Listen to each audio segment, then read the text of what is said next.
mushroom cloud snakes skyward, hurling the atom's deadly radiation high into the heavens.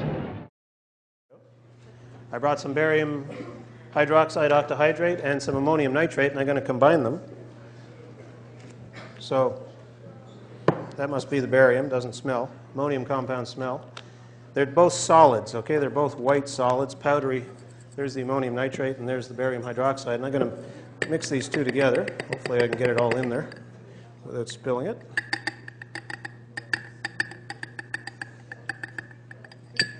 And put the top on because it generates ammonia, which stinks. And I'm just going to mix it around here. It's an unusual reaction in that it's two solids reacting with one another. Now, you don't see that very often because the point of contact between the two solids is very small. Two spheres touch each other at a point, whereas two gases can completely dissolve in one another, and so you get a lot more reaction going on. But in some cases, two solids will actually react with one another. So as this reaction proceeds, remember that we were releasing 2 moles of ammonia and 10 moles of water for every mole of barium hydroxide. Very endothermic. So I've got this little block of wood here with some water on it. I'm going to show you how endothermic it is by putting this, that's all mixed up. It's a nice slurry now because all that water's been released. And I'm going to stick it on that block, and I'll come back to that in a moment. I can show you just how endothermic this reaction really is. So what I'm claiming is that it's an endothermic reaction, but 3 moles are becoming 13 moles. That's a huge increase in entropy. These two things are solid, they're crystalline.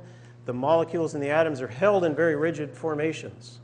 And there's not very many ways that you can arrange the molecules to get these substances, so the entropy is low. Whereas here we've got aqueous ammonia and liquid water. These molecules can go all over the place, and same with the aqueous barium ions and nitrate ions. So it's a huge increase in entropy, and that's why the reaction goes forth. If the entropy change was 0 or negative, the reaction wouldn't even happen. It wouldn't be spontaneous because the enthalpy is not favorable, and then the entropy wouldn't be favorable either, so you get a non-spontaneous change. This thing should be getting pretty cold by now. Not quite, yeah, it is there. So that block is, it's so cold that it froze the water that I sprayed onto the block, and that's actually frozen right onto the thing. Not going to let go. That's when it'll break off. Actually, it's, oh, there. Yeah, so there's a little chunk of ice. I don't know if you can see it from where you are, but there's some ice on the bottom of this thing.